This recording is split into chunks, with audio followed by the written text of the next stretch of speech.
देश में 3 लोकसभा और 29 विधानसभा सीटों के लिए आज मतदान का काम पूरा हो गया है। वैसे तो इन चुनावों से किसी भी राज्य की सत्ता पर ज्यादा असर नहीं पड़ेगा, लेकिन कुछ दिनों बाद ही 5 राज्यों के विधानसभा चुनावों में जरूर इसका असर देखा जा सकता है। अधिकांश सीटों पर कांग्रेस और बीजेपी के बीच मुकाबला माना जा रहा है। सभी सीटों के लिए 2 नवंबर को मतगणना होगी। मतदान समाप्त होने के बाद चुनाव में शामिल पार्टियों ने अपने अपने उम्मीदवारों की जीत का दावा किया है।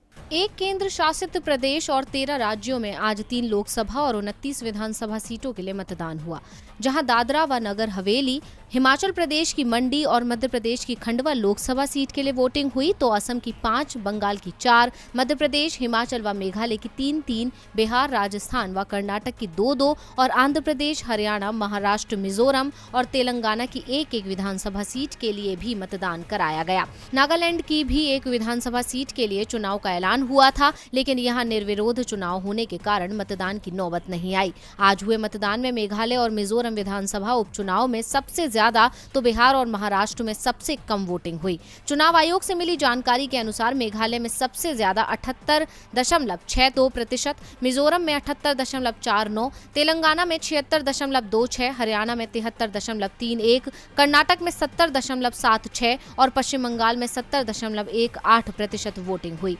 इसके अलावा असम में 69.75%, राजस्थान में 65.17%, हिमाचल में 62.87%, मध्य प्रदेश में 62.02%, आंध्र प्रदेश में 59.58% लोगों ने वोट डाले। बिहार और महाराष्ट्र में मतदान बेहद कम रहा। बिहार में 49.85% और महाराष्ट्र में 48.42% वोटिंग हुई है। अंतिम समय में कुछ बूथों पर लाइन लगे होने के कारण मतदान चल रहा था, जिस कारण से वोटिंग प्रतिशत थोड़ा ज्यादा हो सकता है। इसके अलावा जिन 3 सीटों के लिए लोकसभा उपचुनाव हुए, उनमें दादरा व नगर हवेली में 66.99%, मध्य प्रदेश की खंडवा सीट पर 59.02% और हिमाचल प्रदेश की मंडी सीट के लिए 52.96% वोटिंग हुई है। जिन सीटों पर चुनाव हुआ है, उनमें से बिहार की तारापुर और कुशेश्वर स्थान सीट पर चुनाव सबसे ज्यादा दिलचस्प माना जा रहा है।